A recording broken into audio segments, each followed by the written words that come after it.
वंशे विभूषितकरां नगरीं गावा गीतांबरा गरुणींद्रोटा पूर्णेन्दु सुन्दरमुखादरविन्दिता कृष्णायाच परमिमपि तत्त्वमहं न जानामि। वन्दे राधापदमहं विष्णुवादिकरवन्दितात् अत्कीर्ति कृते नैनं पुनातु ब्रह्माण्ड सर्वम्। नारायणं नमस्कृत्य नरं चैव नरोत्तमं देवी सरस्वती व्यासं ततो जयमुदीरये। अतुलितबलरामं शैलाद्यं नकुलविक्रमं कृशानुजायिनामग्रगण्यम्।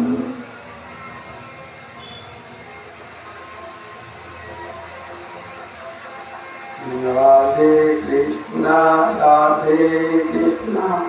कृष्णा कृष्णा राधे राधे राधे श्याम श्याम श्याम राधे राधे राधे कृष्णा कृष्णा कृष्णा राधे राधे राधे श्याम श्याम श्याम राधे राधे राधे कृष्णा राधे राधे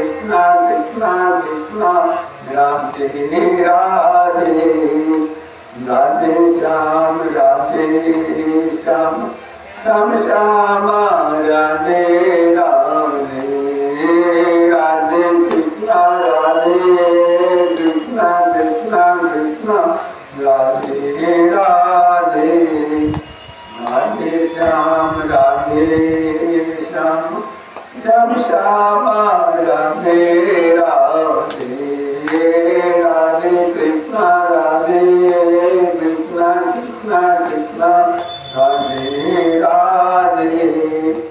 राधे राधे श्याम श्याम श्याम राधे राधे राधे कृष्णा राधे राधे राधे राधे श्याम श्याम श्याम राधे राधे राधे कृष्णा राधे राधे राधे राधे श्याम श्याम श्याम राधे राधे राधे कृष्णा राधे राधे राधे राधे श्याम श्याम श्याम राधे राधे राधे कृष्णा राधे राधे राधे श्याम श्याम श्याम राधे राधे कृष्णा राधे राधे राधे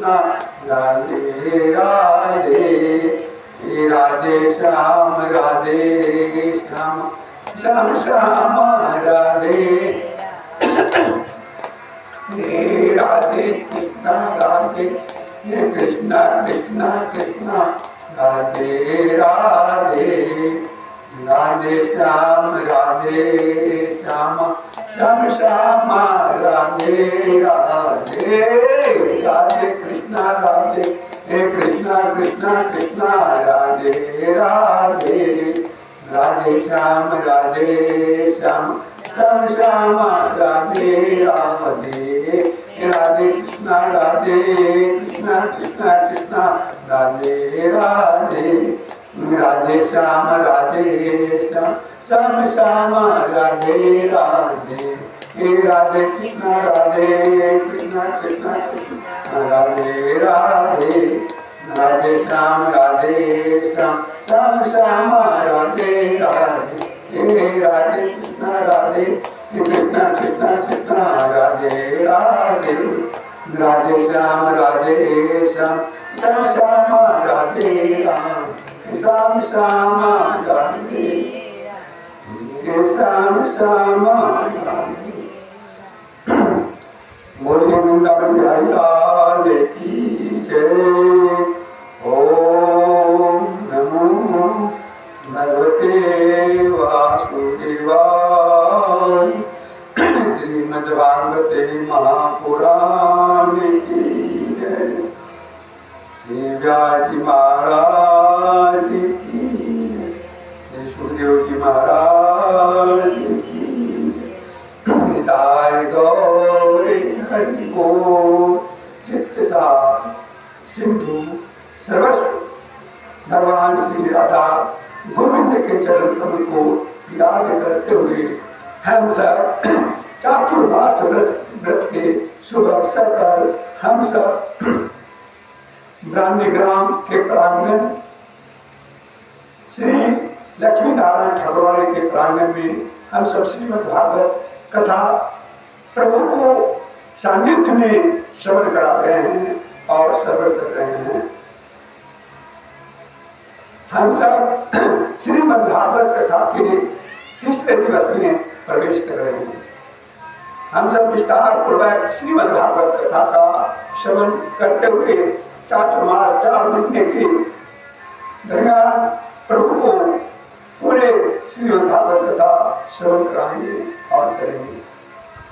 कल हम सब श्रीमद् भागवत कथा के महात्म्य में प्रवेश कर रहे थे और नारद जी माता भक्ति ज्ञान विराट के दुख का निवारण के लिए प्रयास कर रहे हैं। उनका भक्ति के दुख का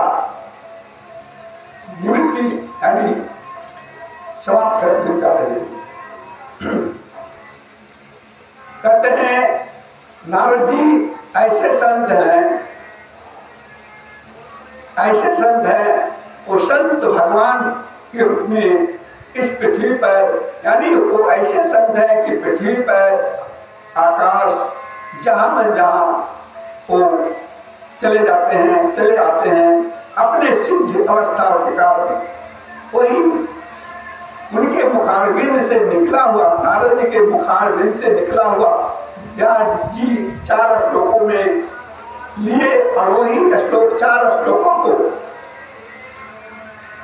वेद व्यास जी 18,000 श्लोक में परिवर्तन कर दिए और वही 18,000 श्लोक सप्ताह श्रवण 2 महीना, 1 महीना, 1 दिन, 2 दिन, 5 दिन, ऐसे ही जितने दिन का हो सके उतने दिन का ये रखे। ऐसे तो कहा जाता है सप्ताह श्रवण, श्रीमद् भागवत कथा का सप्ताह श्रवण श्रेष्ठ माना जाता है। लेकिन विस्तार पूर्वक चातुर्मास व्रत में कहा जाता है कि जितने भी संत लोग हैं अपने प्रभु के याद में, अपने प्रभु के प्रसन्न करने के लिए श्रीमद् भागवत कथा, जो कि उनके परम प्रिय है, वाग्मयी रूप है, प्रभु श्री हरि का वाग्मयी रूप है। जैसे श्री रामावतार है, कृष्ण अवतार है, उसी प्रकार श्रीमद् भागवत कथा शब्द अवतार है।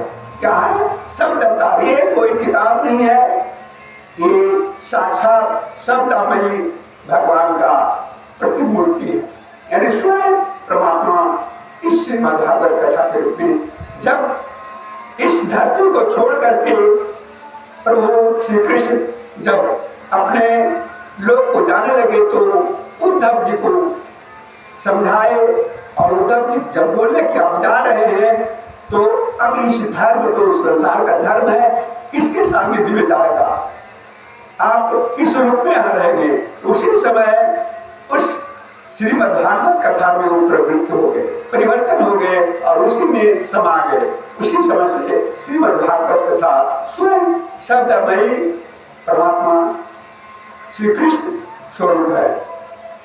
इसलिए श्रीमद् भागवत कथा ही एक ऐसा है जो भक्ति को प्राप्त करने के लिए सुगम उपाय है। इसी से परमात्मा प्रसन्न हो जाते हैं। तो वही भक्ति के कथा की निवृत्ति, कष्ट की निवृत्ति कहा जाता है। भक्ति, भक्ति क्या? भक्ति 9 प्रकार का होता है। भक्ति कितने प्रकार का होता है? 9 प्रकार के। 9 प्रकार का भक्ति सबरी को प्रभु श्री राम कहे थे।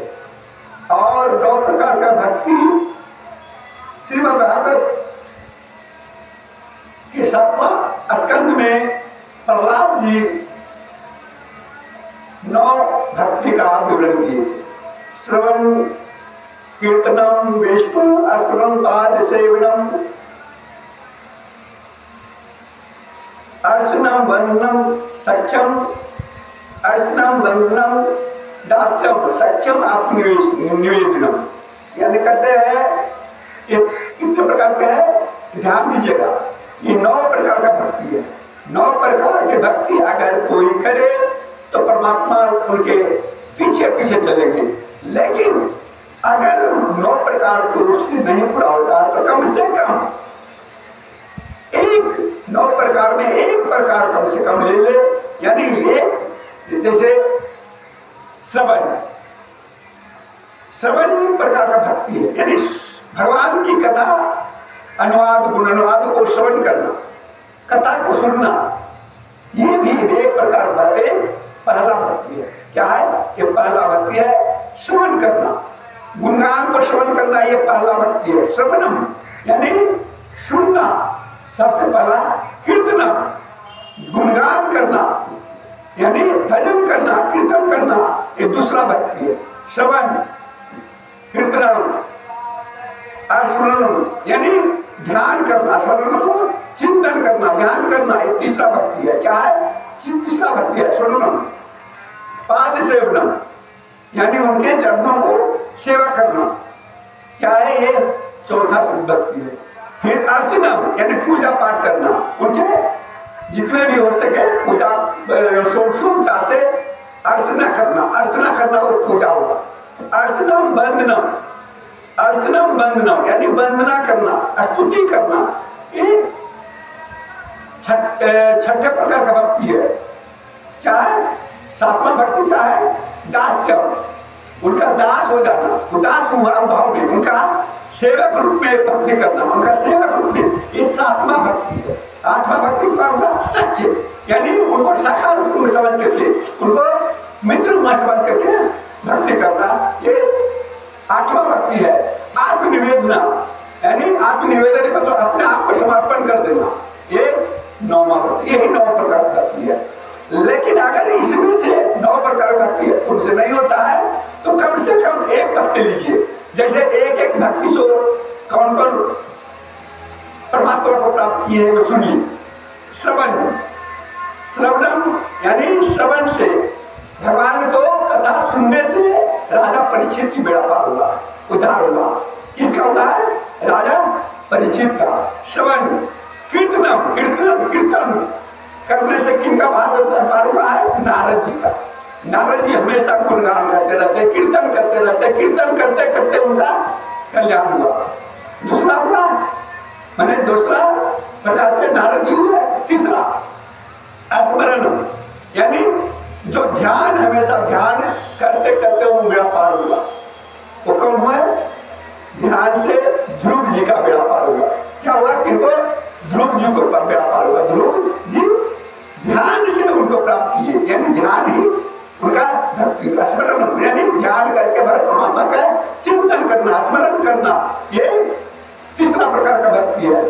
पाद सेवन, चौथा हुआ पाद सेवन यानी उनका चरण का सेवा करके कौन किए? कौन हुए? पाद सेवन केवट। कौन हुआ? पाद सेवन करना केवट हुआ। यानी फिर अर्चना, अर्चना करके कौन किए? राजा पृथु, राजा पृथु ने भगवान को अर्चना करके उनको सामने परमात्मा प्रकट हुए। कौन हुए? राजा पृथु। अर्चना बंदनम, बंधन से कौन प्राप्त किए? अक्रूर जी। क्या हुए? अक्रूर जी, जो कि ठाकुर जी को, श्री कृष्ण को गोकुल से मथुरा लेके जा रहे थे, वृंदावन से, नंदगांव से जब लेके जा रहे थे, तो लेके जाते जाते जब उनके जमुना जी मिला, तो जमुना जी में संध्या का समय हो गया। क्या हुआ? संध्या का समय हो गया। तो अक्रूर जी बोले कि हम स्नान करके आपको हम संध्या बंदन करेंगे। जब संध्या बंदन करने लगे, जब अंदर डुबकी लगाए तो देखे कि प्रभु नीचे भी है, नीचे बैठे हैं श्री कृष्ण बलराम, नीचे देखे प्रभु बलराम है।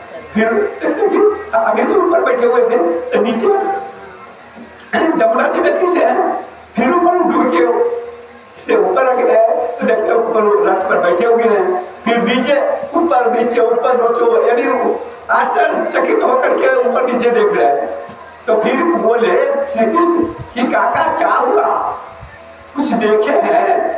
काका बोले कुछ नहीं। फिर डुबकी लगाते नीचे, फिर देखते कि नीचे भगवान श्री कृष्ण मैंने विष्णु रूप में है, सब उनको प्रार्थना स्तुति कर रहे हैं। फिर ऊपर आए तो फिर वही स्तुति करके परमात्मा को स्वरूप यानी नारायण स्वरूप श्री कृष्ण को देखे, और उसी समय उनको प्राप्ति हो गया। उसी समय जाने कि ये कोई श्री कृष्ण बालक नहीं है, ये तो विष्णु रूप नारायण है। उसी समय उनको से मैंने उनकी सुरक्षा के लिए जितना भय था कि उनको सुरक्षा करेंगे, सब सुरक्षा को हटा दिए कि ये सबको सुरक्षा करने वाले इनकी सुरक्षा हम कैसे करेंगे। उसी समय से वही बंधन कर दिए अक्रूर जी। फिर दास भाव से कौन किए? हनुमान जी। क्या किए? हनुमान जी सेवक रूप में राम का है न, राम का स्तुति किए, सेवा किए, अपने आप को उनको समर्पण किए। तो दास भाव से हनुमान जी परमात्मा को प्राप्त किए, राम को प्राप्त किए। फिर सख्य भाव से कौन? सखा भाव से कौन किए? अर्जुन।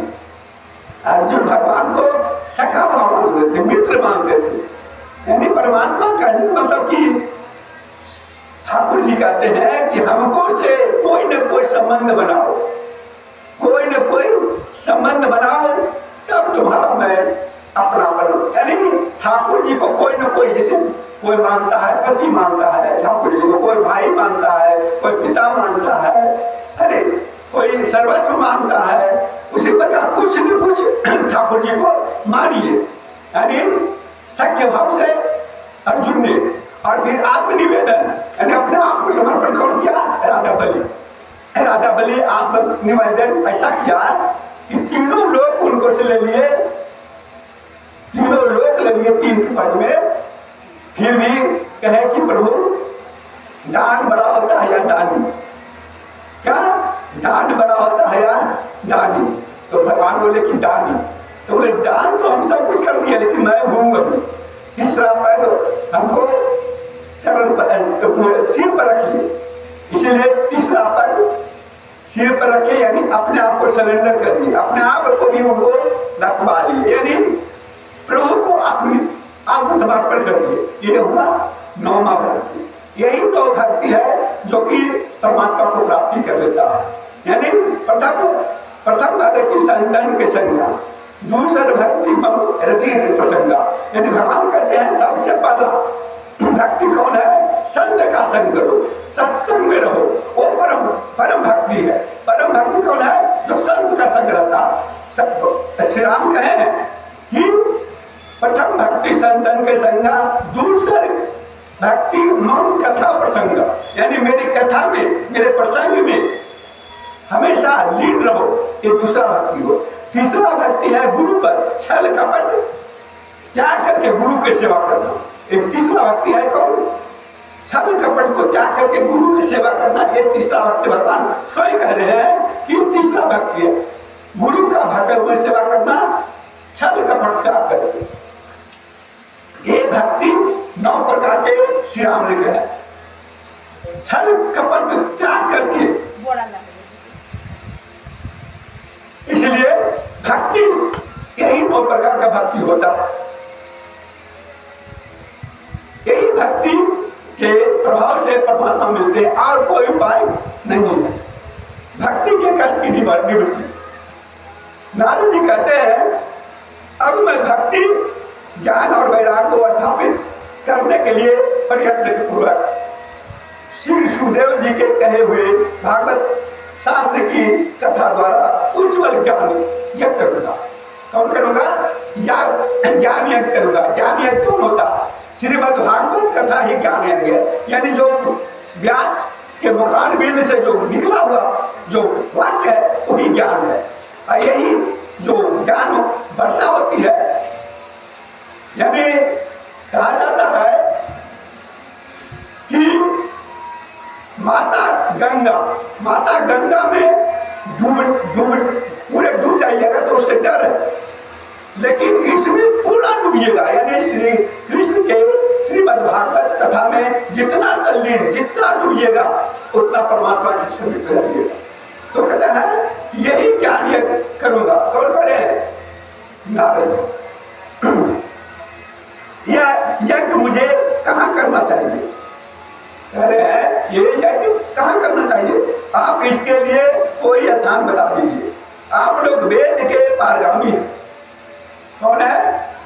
वेद का पारगामी, यानी वेद जानते हैं, शास्त्र जानते हैं, उपनिषद जानते हैं, छंद जानते हैं, हर चीज को आप जानते हैं। किनको बोल रहे हैं? सनत कुमार संकाल, ये जो महान ज्ञानी है उनको बोल रहे हैं। इसलिए मुझे इस सुख शास्त्र की महिमा सुनाइए। यह भी बताइए कि श्रीमद् भागवत की कथा कितने दिनों में सुनानी चाहिए और उनके सुनने की विधि क्या है, ये सब कुछ पूछ रहे हैं कि हमको बताइए।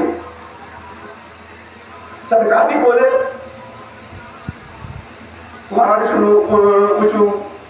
सुनो नारद बच्चाओ विनम्राय विवेकिने गंगा द्वार समीपे तो तटम नामकम नाना ऋषिंगणोर्जुष्टम देवी सिद्धो निषेवितम नानावतुरुम ललाकीर्णम नवकोमलावालुकम। कहते हैं नारद जी आप बड़े विनीत और विवेकी हैं। देखिए ये श्रीमद् भागवत कथा सबकी बस की बात नहीं है कि समझ जाएगा। ये श्रीमद् भागवत कथा ज्ञानी लोगों के लिए भी है, यानी जो ज्ञानी है वही समझेगा। सबकी बस की बात नहीं है, जो समझ गया समझ ज्ञानी हो भी जाएगा। ये श्रीमद् भागवत गुण है। क्या है? गुण है, वेद का निचोड़ है, सार है, और सार को समझना सबकी बस की बात नहीं है। तो वही बोल रहे हैं कि सुनिए हम आपको ये सब बातें कर बताते हैं। हरिद्वार के पास आनंद नाम का एक घाट, क्या है? हरिद्वार के पास आनंद नाम के एक घाट है। वहां अनेकों ऋषि रहते हैं तथा देवता और सिद्ध लोग भी इसका सेवन करते रहते हैं। ये आनंद नाम का घाट है।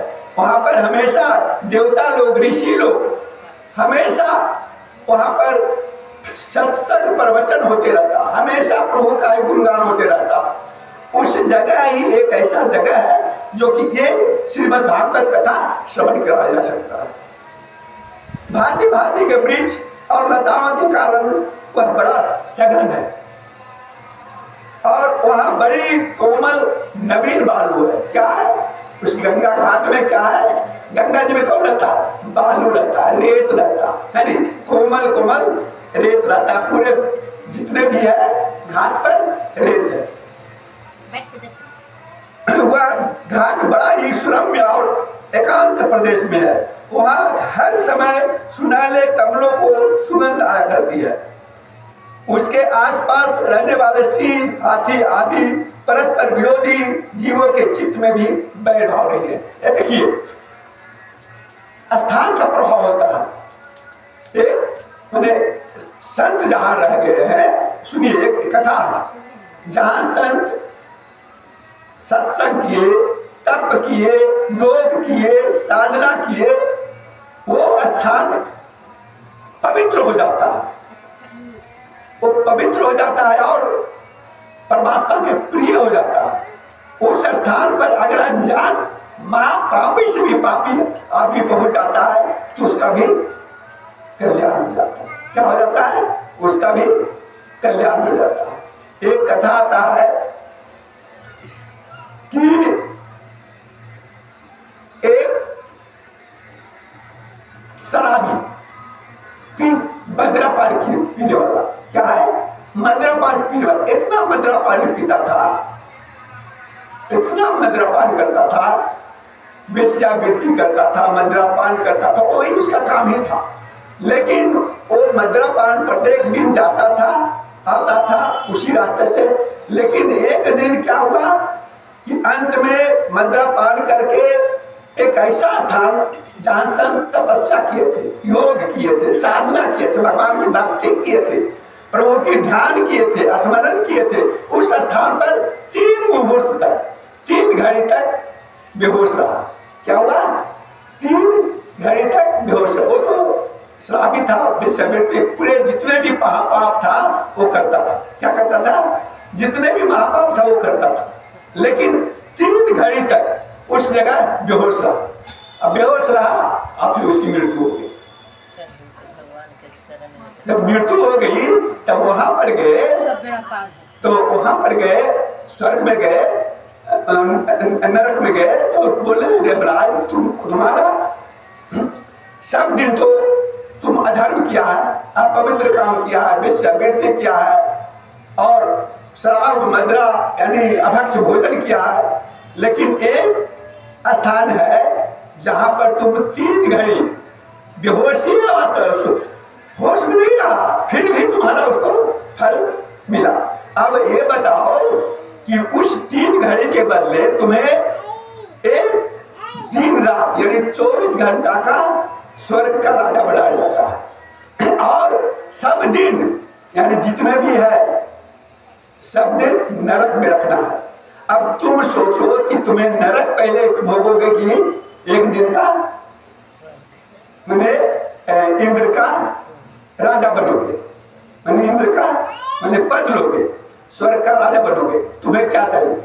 तब वो जीवात्मा को कहोगे क्या कहते हैं? जीवात्मा बोलता है, वो आदमी बोलता है कि हम तो सब दिन पाप किए हैं, महापाप किए हैं, हम तो पापी हैं ही, तो स्वर्ग में तो हम रहेंगे नहीं, लेकिन एक ही दिन रहेंगे, तो एक ही दिन में हमें पहले हमको स्वर्ग भोगने दीजिए, तब हम नरक में जाएंगे। तो एक दिन का हमको राजा बनाया जाए, है ना? तो क्या हुआ कि एक दिन का राजा उसे बना दिया। अब एक दिन का राजा बनाने के बाद वो क्या करता है कि जितने भी वहां के अच्छे अच्छे वस्तु है, जैसे कामधेनु गांव, कामधेनु गांव स्वर्ग में, कल्प वृक्ष स्वर्ग में, बड़े बड़े अच्छे अच्छे अप्सराएं, तो अब क्या किया? वो कामधेनु को दान करने लगा।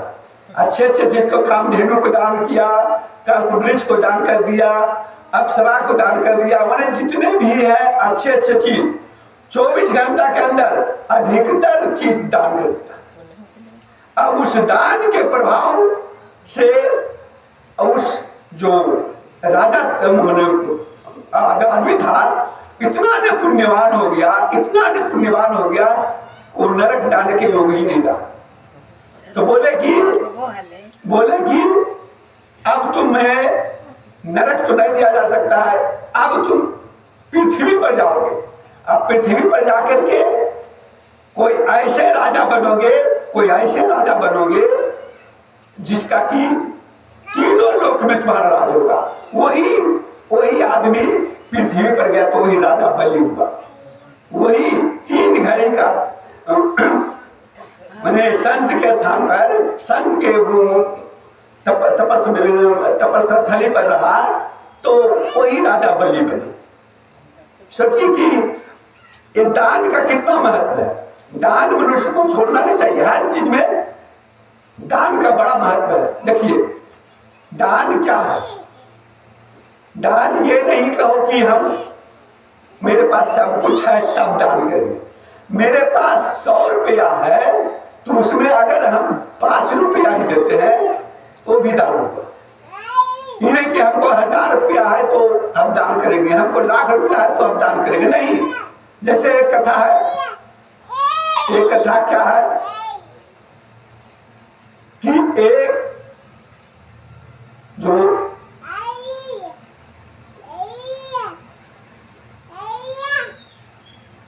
राजा था, एक राजा था जो धर्म करने वाला, इतना धर्म किया, इतना धर्म किया, इतना ने दान किया, इतना धर्म किया कि जितने भी था सब कुछ वो अपने आप को दान कर, सब कुछ दान कर दिया।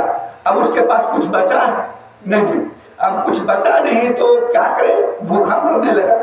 अब उसको खाने के लिए कुछ नहीं है तो बोले कि हम तो बहुत दान किए, धर्म किए, अब ऐसा करो कि हमको तो पत्नी से बोली कि हमें अब कोई सेठ के पास जाते हैं, अपना धर्म को बेचेंगे, आप अपना धर्म को बेच करके क्या करेंगे, अपने कुछ खाने के लिए प्रबंध करेंगे। तो वो जब जाने लगे तो इनको खाने के लिए कोई रास्ता में कुछ देता है तो तीन रोटी बनाकर दे दिए कि रास्ता में जाकर जाते जाते जाते जाते जंगल में, सुनसान जंगल में एक सरोवर मिला। सरोवर में स्नान करके जैसे ही भोजन करने के लिए बैठे वैसे ही 7 दिन की भूखी हुई एक कुतिया आई। क्या आई? एक 7 दिन का भूखा हुआ एक कुतिया आई। जैसे ही खोले वैसे ही वो कुतिया आई तो एक रोटी दी। पहले ऐसा शास्त्र कहता है कि जब भोजन करने के लिए बैठिए तो अगर भोजन को आपको कुत्ता देख ले, कौवा देख ले तो अपवित्र हो जाता है। क्या हो जाता है? इसीलिए थोड़ा सा टुकड़ा उनको पहले दे दीजिए तब भोजन कीजिए। कौवा अगर तुम आपको भोजन को देख लिया तो कौवा को दे दीजिए, और कुत्ता अगर आपको भोजन को देख लिया तो तब पवित्र होकर के तब भोजन करना चाहिए। तो उसी प्रकार वो जब आ गया कुतिया तो अब भोजन करने वाले थे, अब देखे कि भाई 3 रोटी है तो 1 रोटी दे देते हैं। अब 1 रोटी दिए तो खा लिया, खा कर फिर आके सामने खड़ी हो गई, क्योंकि 3 दिन का 7 दिन का भूखा हुआ। अब संसार में कौन देता है? फिर दूसरा रोटी दिया, फिर उसको भी खा लिया, फिर बैठा हुआ, फिर तीसरा रोटी दिया, वो भी खा लिया। अब बेचारा अपने भूखे रह करके उसको किया तो देखिए, तब अब भूखे बेचारा अब यहाँ से चला गया। अब वो सेठ के पास जाते हैं। अब सेठ के पास कहते हैं कि सेठ जी हमें धर्म को बेचना है, धर्म लीजिएगा, मेरा धर्म लीजिएगा। बोले कि इसके लिए हम अपनी पत्नी को पूछ के आए। क्या करें? क्योंकि वो सेठ भी धार्मिक था, उनकी पत्नी भी पतिव्रता नारी थी। क्या थी? उनकी पत्नी भी पतिव्रता नारी थी, परम पतिव्रता नारी, यानी पति की आज्ञा का एक बार भी उल्लंघन नहीं। इसीलिए दोनों को समागम यानी दोनों सलाह से चलते थे। तो क्या किए कि ठीक है हम जाते अपने पत्नी से पूछने के लिए कि हम धर्म ले कि नहीं ले, है ना, और ले तो कौन सा धर्म ले, है ना। तब वो अपने पत्नी के जब पूछने गए तो क्या बोलती है पत्नी कि उसने जो आज धर्म किया है, उसने जो आज धर्म किया है उसको मैं मुझको खरीदना, उसको यानी सोचिए कि उनकी पत्नी पतिव्रता नारी इतना थी कि वो जान गई कि कोई धर्म ऐसा धर्म हुआ है कि उसका वर्णन नहीं है, यानी भूखे हुए कुतिया को खिलाइए सबसे बड़ा धर्म आज किया है, वही धर्म को हम लेंगे। यानी उन सेठ जी को जाके ये बोलते हैं उनकी पत्नी कि आप उसी धर्म को लीजिए कि जिसने आज बहुत धर्म किया। तो आकर के बोलते हैं सेठ कि आज आपने जो धर्म किया है वो आप दे दीजिए। तो बोले हमने आज कौन धर्म किया, मैं तो कोई धर्म नहीं किया हूं, हमको तो याद नहीं है। तो उनकी पत्नी बोल दी थी कि उसने 7 दिन के भूखे कुतिया को 3 रोटी खिला दिया, इसीलिए सबसे बड़ा धर्म किए। वही धर्म को हम खरीदना चाहते, समझे? तो वही जाकर के कहते हैं कि ठीक है हमको दीजिए। तो एक तरफ 3 रोटी खिला दिया, 3 रोटी बना दिया, 3 रोटी एक तरफ और एक तरफ हीरा जवाहरात, मैंने जो भी देना था उनको कुछ दे दिए, कुछ भी दिए, वो दे करके झोली में इनको दे दिए कि यही धर्म के बदले है। तो वहां से झोली लेकर चले, तब बोले ये तो हल्का झोली है, इसमें क्या चीज है, कुछ तो लगता है नहीं। तो क्या करें कि अब पत्नी को अब क्या कहेंगे, भाई धर्म को जो बेच के आए हैं। तो वही जितने भी उस सरोवर के किनारे पत्थर था, कंकड़ था, कंकड़ पत्थर डाल करके और घर चल गए। जाकर के चुपचाप धर करके बाहर निकल गए कि हमको तो पत्नी कुछ बोलेगी।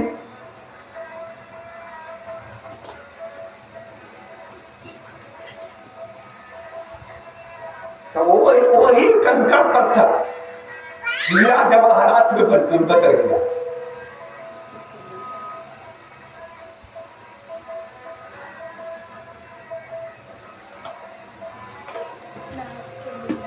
क्या हुआ?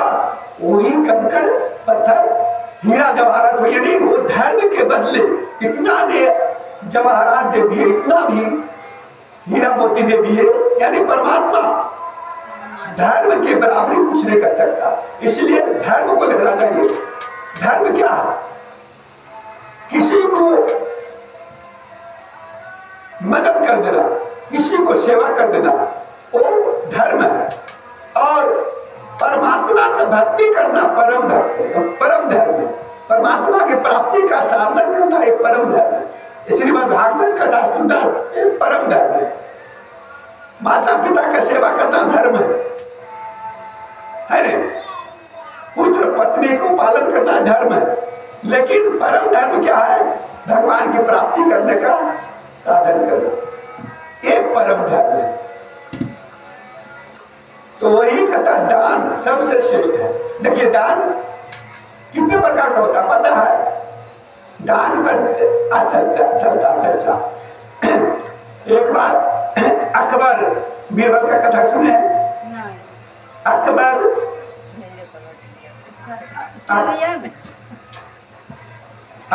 ने बीरबल से बोला कि देखो बीरबल, मैं तुम्हें 40 रुपया देता हूं, 40 रुपया देता हूं। क्या? ध्यानपूर्वक सुनिएगा। 40 रुपया देता हूं। इस 40 रुपया में तुम 4 जगह तुम इसको दान करना। 4 जगह कैसे कैसे? एक दान ऐसा करना कि इस लोग के लिए मिले, ऐसा जगह दान करना कि इस लोग के लिए मिले। दूसरा जगह ऐसा दान करना कि उस लोग के लिए मिले, यानी परलोक। ऐसा जगह दान करना कि परलोक में मिले। तीसरा ऐसा दान करना कि इस लोक में भी मिले और उस लोक में मिले। यानी देखिए ध्यानपूर्वक सुनिए, कह रहे हैं कि तीसरा जगह ऐसा जगह दान करना जो कि इस लोक में भी मिले और उस लोक में भी मिले। और चौथा जगह ऐसा दान करना नहीं इस लोक में कुछ मिले नहीं उस लोक में मिले। यानी ऐसा जगह दान करना कि उसको दान करने से नहीं इस लोक मिलेगा कुछ, नहीं उस लोक में मिलेगा। और बीरबल बहुत बड़ा ज्ञानी थे, क्या थे? बहुत बड़ा मंत्री। जो बीरबल मंत्री थे वो बहुत बड़ा ज्ञानी थे। वो सोचते जा रहे हैं कि भाई कैसे जगह दान करूं, भाई कैसे दान करूं। अब सोचते सोचते सोचते सोचते वो जा करके सबसे पहले एक गरीब को दान किए, एक क्या है, गरीब को दान किए, तो इस लोग क्या हो गया है ने। और दूसरा कहा गया जहां सत्संग हो रहा था, कथा हो रहा था, है ने, गुणगान हो रहा था, उस सत्संग में जाके दान किए, क्योंकि उस लोग के ऊपर चला गया। और तीसरा हुआ एक भूखे आदमी था, वो भूखे को 10 रुपया का खिला दिए, भोजन करा दिए, और इस लोग का भी हो गया और उस लोग का हो गया। अब चौथा जगह कौन जगह करे वहां दान, जो कि नहीं इस लोग के रहे नहीं उस लोग के रहे, तो सोचे बेस्या, बेस्या क्या, यानी बेस्या को कोई पैसा देता है तो न ही इसे इस लोक में मिलता कुछ, न उस लोक में मिलता। बेस्या वाला पैसा नहीं मिला। बेस्या को दान कभी नहीं करना चाहिए, बेस्या को पैसा कभी नहीं देना चाहिए, समझे। बेस्या का दान न इस लोक के होता है ना उस लोक, इसलिए बेस्या को कभी दान नहीं करना चाहिए। ये दान का प्रभाव 4 जगह, यानी हम सब दान करें, सत्संग में, कथा में, भूखे को भोजन करा दीजिए, गरीब आदमी को दान दे दीजिए, लेकिन बेस्या को कभी दान नहीं देना चाहिए, कभी भी नहीं देना चाहिए, 1 रुपया भी नहीं देना चाहिए, ये शास्त्र कहता है। तो ये दान का प्रभाव है। दान का इतना प्रभाव है कि देखे राजा बलि दान के प्रभाव से परमात्मा की प्राप्ति करती है, यानी दान का इतना महत्व है। दान हमको जो भी मिले, जो भी है, उसी में कुछ दान करें, तब क्या कहते हैं,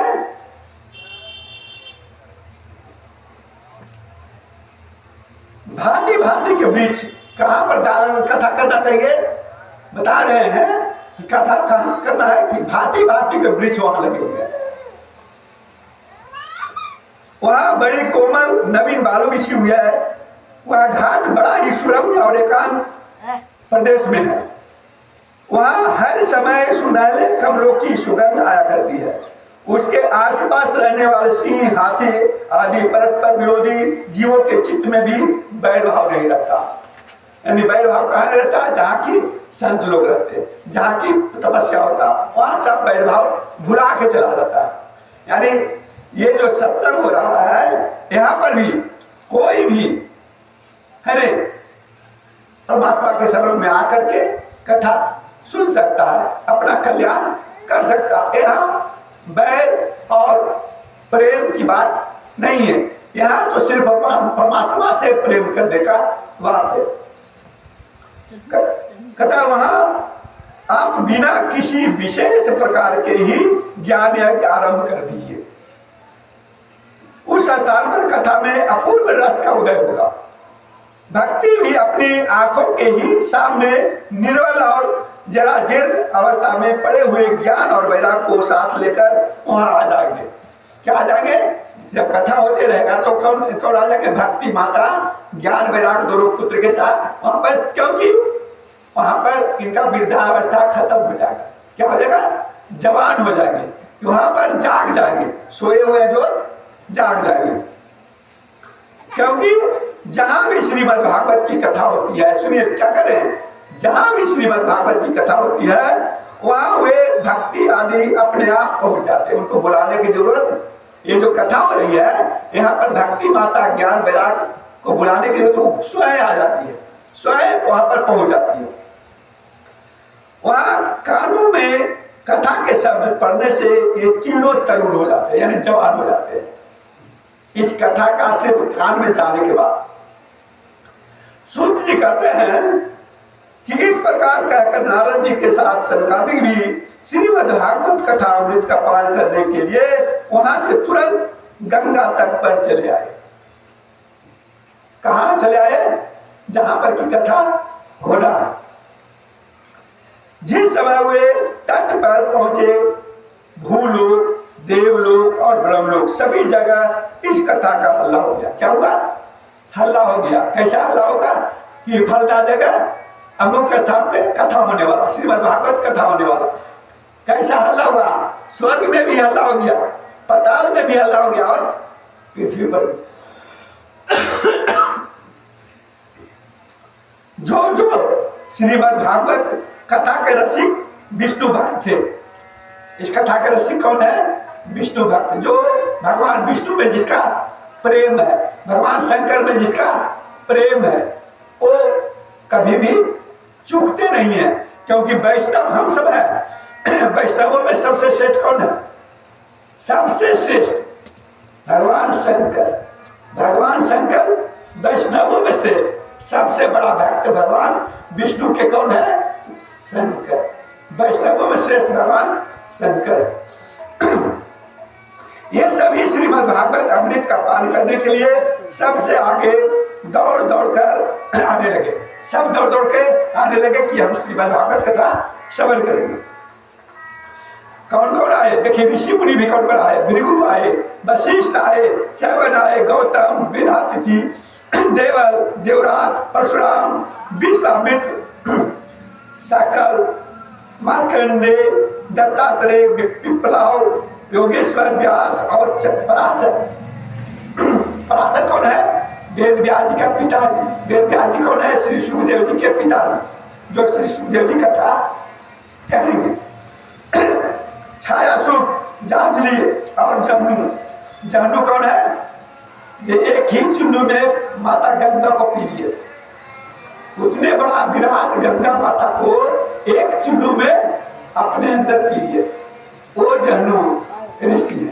ऐसे ऐसे संसार में ऐसे ऐसे महापुरुष हुए हैं कि जहनु ऋषि जब भगीरथ लेके आ रहे थे अपने पितर लोग को उद्धार करने के लिए, तो रास्ते में जा रहे थे, माता गंगा उत्थान सबको दहाते हुए जा रहे थे और आश्रम उश्रम को इनको दहा दिया। इस तप में थे, योग में थे। अब देखे कि इनका आश्रम उश्रम दहा गया, तो बोले कौन दहा दिया भाई? तो बोले माता गंगा। ऐसा किए कि एक चुल्लू में पूरे माता गंगा को पेट में डाल दिया।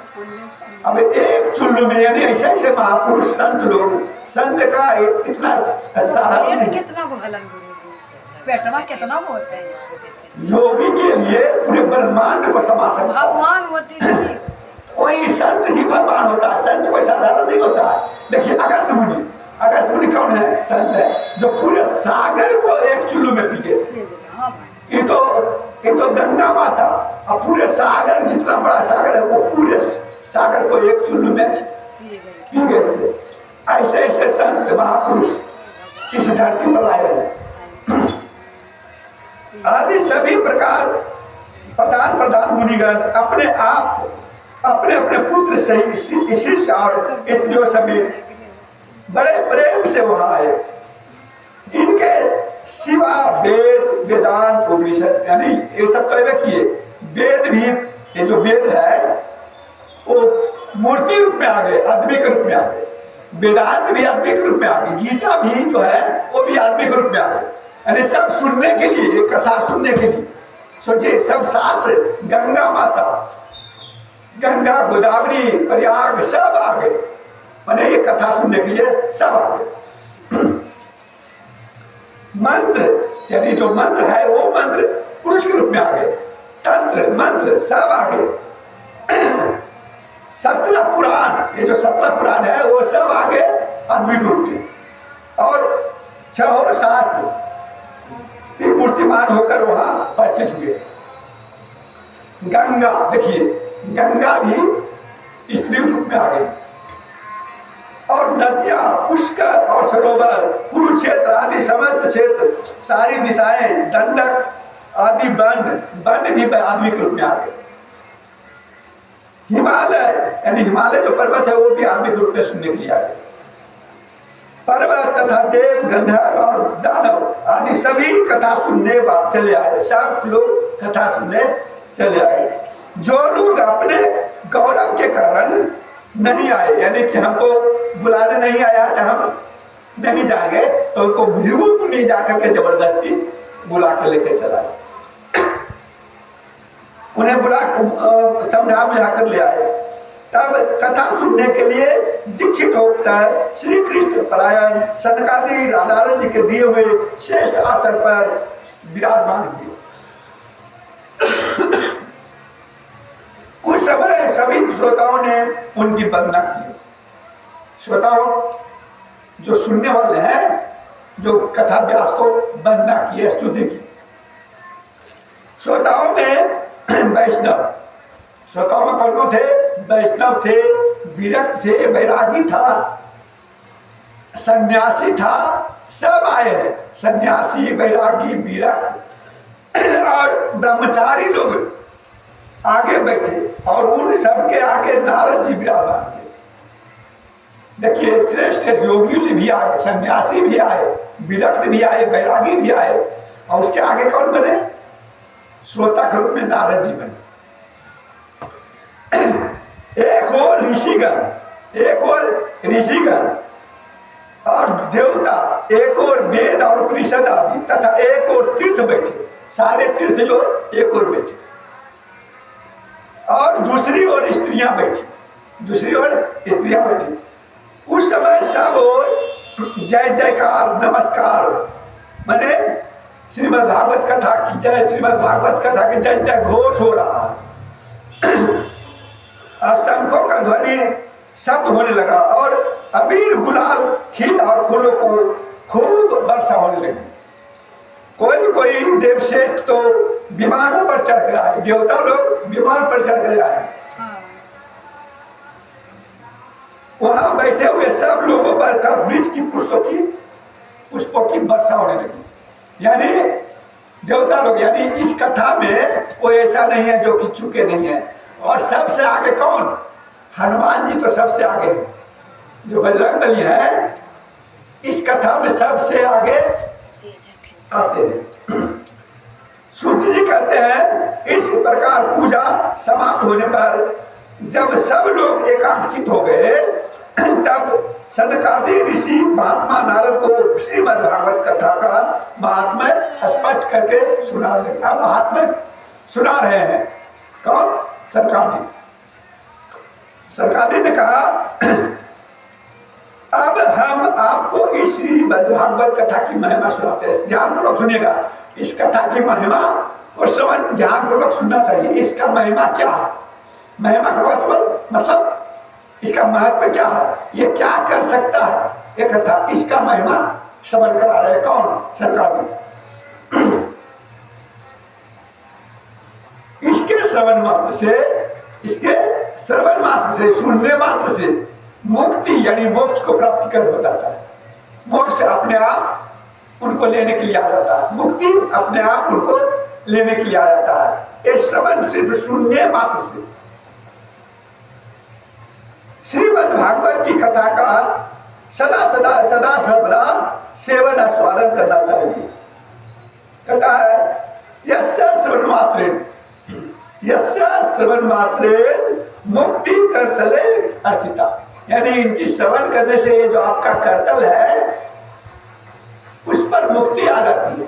यानी आपको से प्रसन्न होकर के जब भक्ति प्रसन्न हो जाते हैं तो मुक्ति आपको अपने आप आ जाते हैं।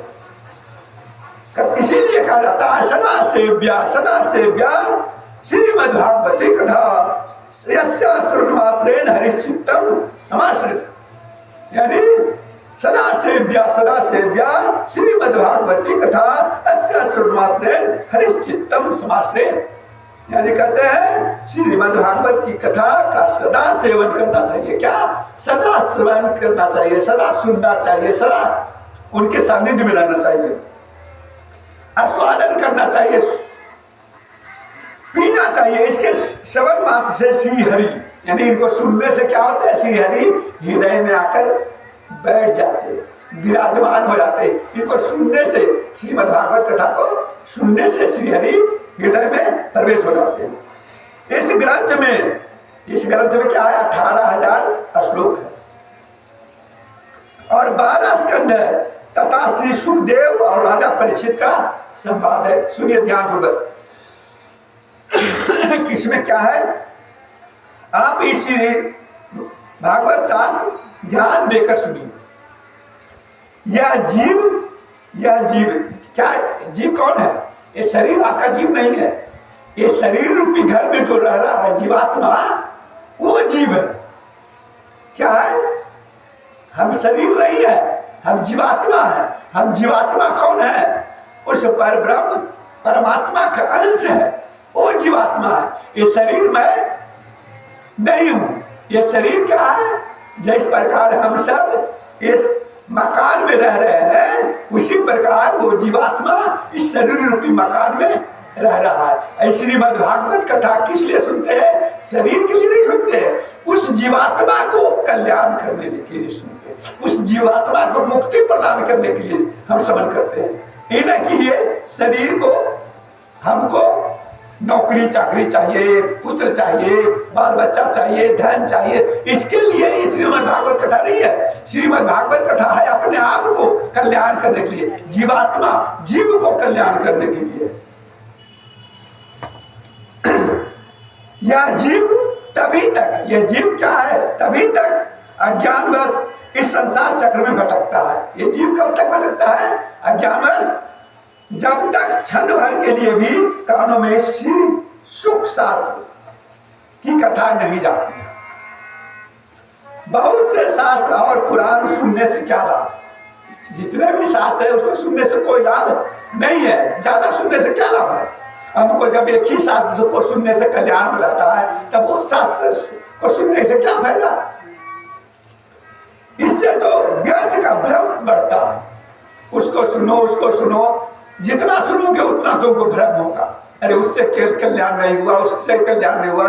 अरे ये जो श्रीमद् भागवत कथा है, शेर की तरह गर्जना करता है कि मेरे पास आओ, जितने भी महापाप है उस पाप को नाश करने के लिए मैं गरज रहा हूं।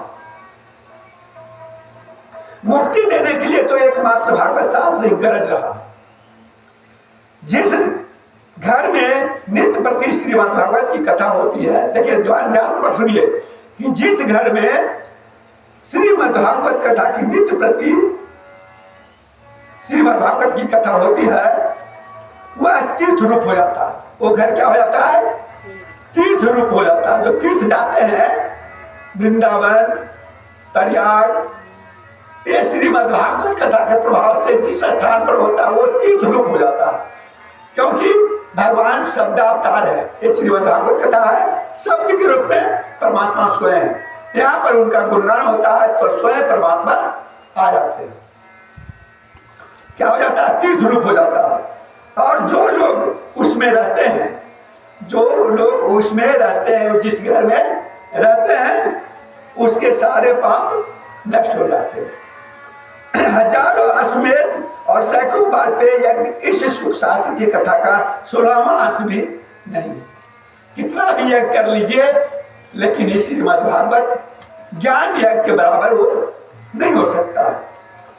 तपोधनो, जब तक लोग अच्छी तरह श्रीमद् भागवत का श्रवण नहीं करते, तभी तक उनके शरीर में पाप निवास करते हैं। कब तक पाप निवास करते हैं? जब तक कि श्रीमद् भागवत कथा का अच्छी तरह से श्रवण नहीं करते। अच्छी तरह श्रवण करने का अर्थ क्या है? सुनिए, समझिए पहले। श्रवण करने का अर्थ यही है कि श्रवण कीजिए तो ध्यान पूर्वक सुनिए। अब ध्यान पूर्वक सुनिए, ऐसा सुनिए कि याद हो जाए, कंठस्थ हो जाए, और परमात्मा के जो लीला का वर्णन है उसको अपने शरीर में, हृदय में धारण कीजिए, और उसको घर पर जाकर के चिंतन कीजिए कि वहां पर जो व्यास जी यानी गुरुदेव जी जो भी मुखारबिंद से निकाले, वो क्या क्या कहे, क्या क्या प्रभु के लिए कहे, क्या महात्मा किए, उसका चिंतन कीजिए, मनन कीजिए। यही है। फल की दृष्टि से इसी सुख शास्त्र कथा की समता गंगा, गया, काशी, पुष्कर या प्रयाग। देखिए, गया, गंगा, पुष्कर यानी जहां ब्रह्मा जी का मूर्ति है, जहां निवास करते हैं, या प्रयाग उससे भी श्रेष्ठ है, उससे भी बढ़कर है। कोई तीर्थ भी नहीं कर सकता, इसकी बराबरी कोई तीर्थ नहीं कर सकता। श्रीमद् भागवत कथा की प्राप्ति कोई तीर्थ नहीं कर सकता। यदि आपको परम गति की इच्छा है तो अपने मुख से ही श्रीमद् भागवत की आधे अथवा चौथाई श्लोक का भी नित्य नियम पूर्वक पाठ करना चाहिए। यानी पढ़े लिखे हैं तो एक ही श्लोक कहिए, जैसे कुछ भी नहीं याद है तो इसको याद कर लीजिए। सच्चिदानंद रूपाय विश्वोत्पत्ति आदि हेतवे तापत्रय विनाशाय श्री कृष्णाय वयं नमः। यम प्रभजन्तमनुपेतं पेतकृत्यं दुर्पानो विरकातराजुभाव तन्मयता तर्वनेदि सतम सर्वभूतहृदयो ओम मुनिमानतो अस्मि। ये हुआ एक श्लोक, दो श्लोक। अगर इसमें से एक भी श्लोक डेली नित्य दिन बोलते हैं तो आपका घर, आप देव स्वरूप हो जाएंगे, घर तीर्थ स्वरूप हो जाएंगे। ओंकार, देखिए ओंकार, ओंकार कौन है? ओम है परमात्मा। कौन है? ओम। गायत्री, पुरुषोक्त, तीनों वेद, श्रीमद् भागवत ओम नमो भगवते वासुदेवा, ये भी मंत्र है। यह 12 अक्षर मंत्र 12 मूर्तियों वाले सूर्य भगवान, प्रयाग, संवत्सर, काल, ब्राह्मण, अग्निहोत्र, गौर, द्वादशी तिथि, तुलसी, बसंत ऋतु और भगवान पुरुषोत्तम, इन सब में बुद्धिमान लोग वस्तुतः कोई अंतर नहीं करते। जो पुरुष अहर्निश यानी लगातार अर्थ सहित श्रीमद् भागवत शास्त्र का पाठ करता है, ध्यान पूर्वक सुनिए, जो मनुष्य अर्थ सहित भागवत कथा का पाठ करता है उसके करोड़ों जन्मों का पाप नष्ट हो जाते हैं। एक जन्म नहीं, करोड़ों जन्मों नहीं, जन्मों का, करोड़ों जन्मों का पाप नष्ट हो जाते हैं। इसमें तनिक भी संदेह नहीं है। ये हम नहीं बोल रहे हैं, श्रीमद् भागवत कथा बोल रही है। जो पुरुष दिन प्रति भागवत का आधा या चौथाई श्लोक भी कहता है, पढ़ता है, उसे राजसूय और अश्वेत यज्ञों का फल मिलता है। नित्य भागवत का पाठ करना, भगवान का चिंतन करना, तुलसी को सींचना और गौ की सेवा करना, ये चारों समान है। कौन कौन है? भागवत का चिंतन करना, जो हम सुन रहे हैं उनका चिंतन करना, तुलसी को सींचना, तुलसी में जल देना, ये भी, और गौ की सेवा करना, ये चारों साधन है भगवान की प्राप्ति करने का। ये साधन है। जो पुरुष अंत समय में श्रीमद् भागवत का पाठ सुन लेता है, यानी मरने के समय अंतमति सो गति, यानी अंत में जो परमात्मा का श्रीमद् भागवत कथा का एक श्लोक भी अच्छे से श्रवण कर लेता है, उसका मुक्त हो जाता है, मुक्ति मिल जाती है। उस पर प्रसन्न होकर भगवान उसे वैकुंठ धाम दे देते हैं। क्या होते हैं? क्यों? सबकी बस की बात नहीं है कि उस समय भगवान को याद रहेगा। क्यों? सुनिए, ध्यान दीजिए, क्यों? क्योंकि आप 5 मिनट 10 मिनट भगवान का गुणगान करते हैं, यानी जप करते, भगवान की भक्ति करते हैं, तो 5 मिनट 10 मिनट आधा घंटा, उसके बाद 24 घंटा में आधा घंटा भगवान का जप किए, लेकिन 23.5 घंटा परिवार में भूले रहे। परिवार में परिवार की याद आया, इस काम है, ये काम है, ये काम है, ये काम है, तो अंत समय में कौन याद आएगा? परिवार याद आएगा, बेटा आएगा, बहन आएगा, भाई आएगा, धन आएगा, दौलत आएगा, पढ़ाई आएगा, लिखाई, यही सब आएगा। इसलिए उसका कल्याण नहीं, इसीलिए अंत समय में उनका याद नहीं आता। कहते हैं कि जैसे गोपियों सब हर कार्य करते थे, कर्म करते थे, लेकिन भगवान की गुणगान करते रहते, चिंतन करते रहते थे, मन भगवान के ही पास रहते थे, इसीलिए उनका कल्याण हुआ। ना कि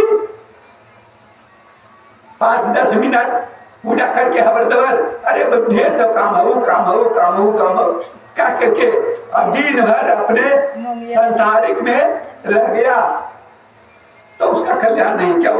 क्योंकि अंत समय में उसका याद आएगा ही नहीं, भगवान की याद आएगा ही नहीं। क्योंकि 23.5 घंटा तो आप संसार का चिंतन कर रहे हैं, तो याद आएगा उसी को। इसीलिए कहा जाता है कि हर कर्म करते करते राधे राधे करते रहिए, राधे कृष्णा करते रहिए। यानी वो नहीं तो भगवान अपना आपका जो गुरुदेव मूल मंत्र दिए हैं उसका जप करते रहिए, तब आपका अंत में उनका नाम आए। जो पुरुष इसे सोने के सिंहासन पर रखकर विष्णु भक्त को दान करता है, वह अवश्य भगवान का सायुज्य प्राप्त होता है। कहता है जन्म जन्म मुनि जतन कराही, अंतकाल मुख अंतराम मुख आवत नहीं, अंतराम मुख आवत नहीं। जन्म योगी सब मुनि सब साधना करते योग करते पूरे उनको प्राप्ति करने का प्रयास कर रहे हैं, लेकिन अंत में भी राम का नाम नहीं आता। जब मुनि लोग को जन्म मुनि जतन कराए, यानी साधना योग कर रहा, फिर भी अंत में उनका नाम नहीं आ रहा। क्यों? क्योंकि राम का नाम इतना आसान नहीं है कि अंत समय में आ जाए। बस मृत्यु आ गया तो हमको बेटा किधर है बुला दो, हमको बेटी किधर है बुला दो, हमको हाँ उसको बुलाओ, लेकिन भगवान का चिंतन नहीं है, कभी नहीं। इसीलिए उसका कल्याण नहीं होता।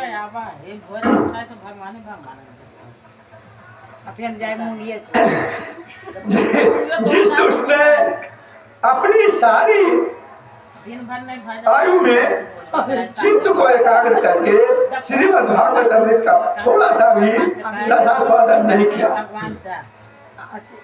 उसने तो अपना सारा जन्म चंडाल और गड्ढे के समान व्यर्थ ही गवा दिया। देखिए ध्यानपूर्वक क्या कर रहे हैं कि जिस दुष्ट ने अपनी सारी आयु, जितना भी सारी आयु है, जिनको एकाग्र करके श्रीमद् भागवत कथा का थोड़ा सा भी रसास्वादन नहीं किया, यानी पूरे आयु बिता दिया लेकिन थोड़ा सा भी भगवान का श्रीमद् भागवत कथा का रसास्वादन नहीं किया, कभी नहीं किया, गलती से भी नहीं किया है, उसने तो अपना सारा जन्म चंडाल और गड्ढे के समान व्यर्थ ही गवा दिया। यानी वो व्यर्थ धरती पर बोझ के समान हो गया, यानी व्यर्थ हो उसका जन्म हो गया। और चंडाल यानी डोम, चंडाल किसको कहता है? डोम, नीच जाति। नीच जाति कौन होता है? जो भगवान से दूर है, जो कभी उनकी भक्ति नहीं किया, वो चंडाल और गधे के समान व्यर्थ ही गवा दिया। वह तो अपनी माता को, देखिए वो क्या किया, अपनी माता को प्रसव पीड़ा वो बेकार कर दिया। जो उनकी माता प्रसव किया, दर्द सहा, वो बेकार कर दिया। क्योंकि हर जीवात्मा गर्भ में कहता है कि प्रभु हमें जल्दी बाहर निकालिए, हम आपका भजन करेंगे, हम आपका भक्ति करेंगे। लेकिन जैसे ही बाहर होता है वो कहता है कहाँ, हम आपको वादा नहीं किए। लेकिन वही वादा को याद दिलाने के लिए गुरुदेव यहाँ पर संत लोग, संत के रूप में आते हैं भागवत को प्राप्ति कराने के लिए। तो कहते हैं ऐसे चंडाल को गद्दे के समान उसका जन्म व्यर्थ हो गया, जो श्रीमद् भागवत कथा की श्रवण नहीं किया। जिसने इस सुख शास्त्र के थोड़े से भी वचन नहीं सुने, वह पापात्मा तो जीता हुआ ही मुर्दे के समान है। ये जिंदा रहते हुए मुर्दे के समान है। जो इस कथा को, भगवान की सत्संग को नहीं सुना, वो जिंदा होते हुए मरे हुए मुर्दे के समान। उस पृथ्वी के भार स्वरूप इस पशु तुल्य मनुष्य को धिकार है। ये क्या है? ये मनुष्य शरीर भी पशु तुल्य ही है। कैसे? पशु तुल्य सब नहीं है, मनुष्य को भक्ति ज्ञान वैराग, मनुष्य को बुद्धि दिए है, विवेक दिए है, क्या सही है क्या गलत है विचार करने का सामर्थ्य दिए हैं, क्या सत्य है क्या असत्य है उसको विचार करने का शक्ति दिए हैं। लेकिन पशु भी वो शक्ति नहीं दिए, उसको तो बस कमाना है और खाना है, यानी भोग योनि है। पशु का क्या है? भोग योनि है। लेकिन मनुष्य का क्या है? पुरुषार्थ योनि। क्या है? पुरुषार्थ योनि है, विवेक है। हमें जन्म मिला है परमात्मा की प्राप्ति करने के लिए, जैसे भी हो एक बात देखिए। साधु का मतलब क्या होता है? साधु का अर्थ समझिए। साधु का अर्थ भागवत गीता में दिया गया है कि साधु वो है, साधु वो है जिसका एकमात्र लक्ष्य परमात्मा की प्राप्ति, एकमात्र लक्ष्य पर जैसे भी हो, आज हो कल हो 2 वर्ष के बाद हो 50 वर्ष के बाद हो, हमको ठाकुर जी को प्राप्त करना है। जैसे भी हो हमको परमात्मा की प्राप्ति करना है, इसको नाम है साधु। असाधु किसको कहता है? असाधु का अर्थ है जिसका एकमात्र लक्ष्य संसारिक पदार्थों को प्राप्ति करना, जिसका एकमात्र लक्ष्य है संसारिक पदार्थों को प्राप्ति करना, उसको असाधु हुआ।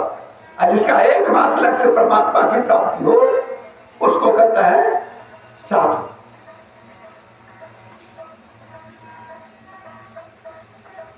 संसार में श्रीमद् भागवत कथा का मिलना अवश्य ही कठिन है। जब करोड़ों जन्मों का पुण्य होता है तभी इसकी प्राप्ति होती है। करोड़ों जन्मों का पुण्य होता है तो नारद जी आप बड़े ही बुद्धिमान और योगनिधि हैं। क्या है? योगनिधि हैं। आप प्रयत्न पूर्वक कथा का श्रवण कीजिए। इसे सुनने के लिए दिनों का कोई नियम नहीं है। देखिए, इस भागवत कथा को सुनने का कोई नियम नहीं है कि इस मुहूर्त में ही आप सुनेंगे, क्योंकि भगवान की कथा है। जैसे भी हो मनुष्यों का कल्याण ही करता है। श्रवण करने से मनुष्यों का कल्याण ही करता है। दिनों का कोई नियम नहीं है। इसे तो सदा सर्वदा ही सुनना चाहिए। हमेशा सदा सेव्या भागवती कथा, हमेशा सेवा श्रवण करना चाहिए। देखिए, इसे सत्य भाषण और ब्रह्मचर्य पालन पूर्वक सर्वदा ही सुनना श्रेष्ठ माना गया।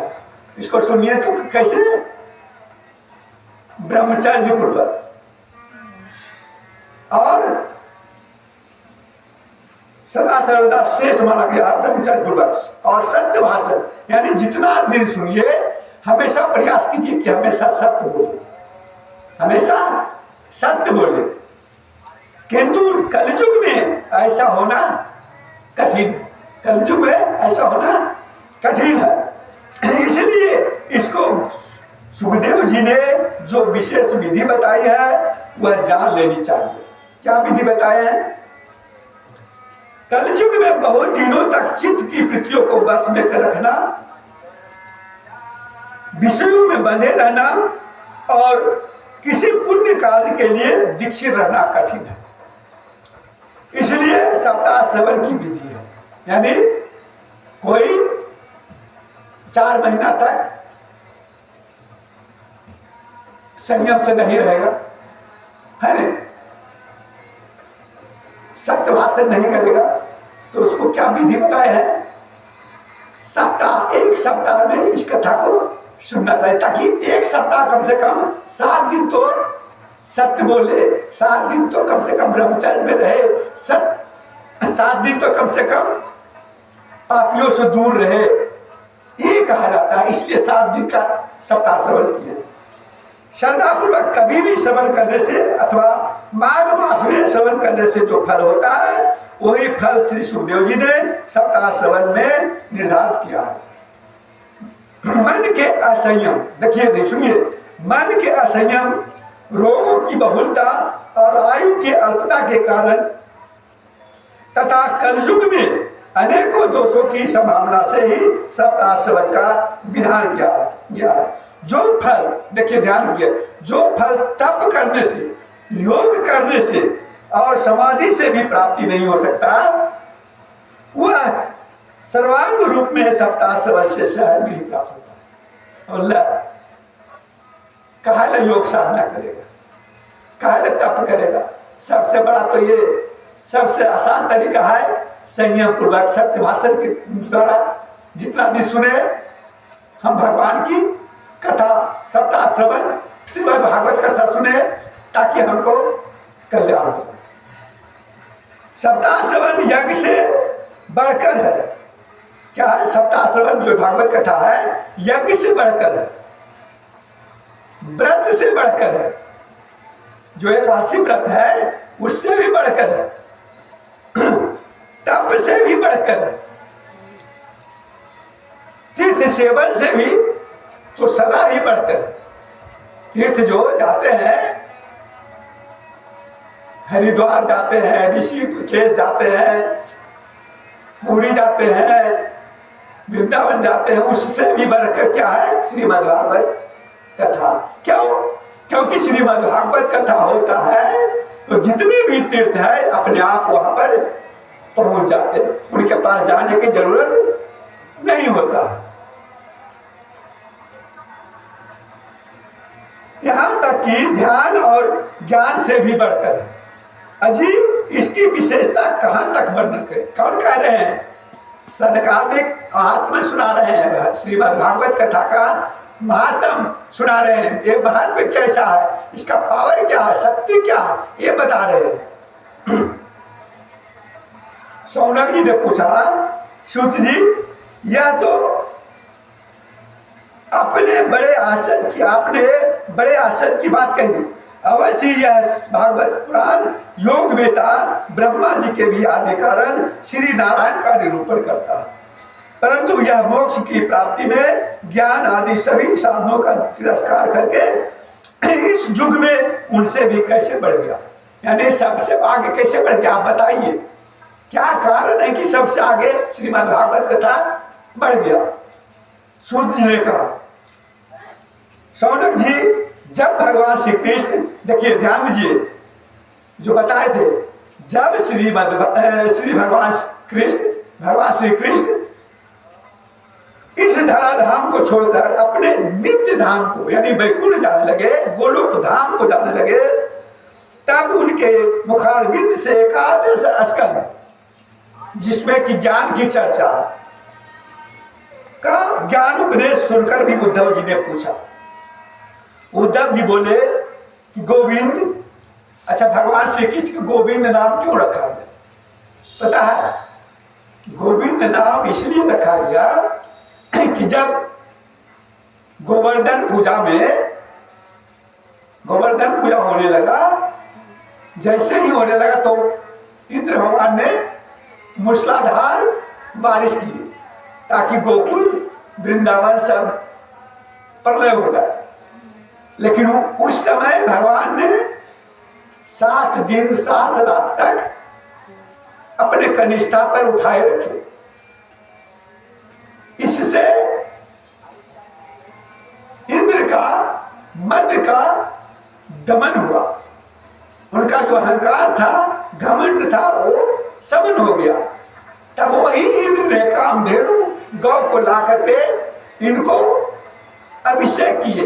अभिषेक करने के दरमियान ही इनको नाम गोविंद रखा गया। क्या? उसी समय से इनका नाम गोविंद रखा गया।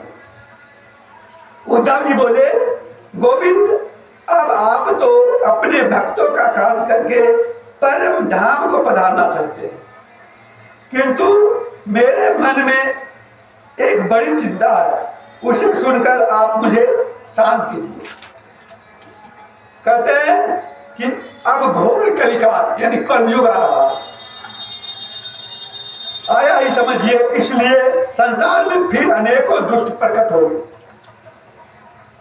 उनके संसर्ग से जब अनेकों सत्पुरुष भी उस प्रकृति के ही हो जाएंगे, तब उनके भार से दबकर यह गो रूपनी पृथ्वी किसकी शरण में जाएगी? ये तो पापी जब आ जाएगा तो पापी से ये दब करके नीचे चले जाएंगे, तो ये किसके शरण में जाएंगे?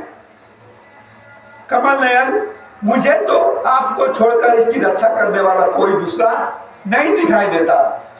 इसलिए भक्त वत्सल आप शत्रुओं पर कृपा करके, आप साधुओं पर कृपा करके, संतों के पर कृपा करके यहां से मत जाइए। भगवान आपने निराकार और चिन्हमात्र होकर भी भक्तों के लिए ही तो यह सगुण रूप धारण किया है। फिर भला आपका वियोग होने पर ये भक्तजन पृथ्वी पर कैसे रह सकेंगे? निर्गुण उपासना से में तो बड़ा कष्ट है। कहते हैं निर्गुण उपासना में बड़ा कष्ट है, ज्ञान के मार्ग में बड़ा कष्ट है। जैसे निर्गुण उपासना क्या है? यम नियम आसन प्राणायाम प्रत्याहार धारणा ध्यान समाधि। यम नियम, यम में सत्य ब्रह्मचर्य आस्तिक, इस प्रकार यम है, नियम है, स्वाध्याय है, पवित्रता है, तप है, संतोष है। अरे सब की बस की बात नहीं है कि हमेशा सत्य बोले, हमेशा सत्य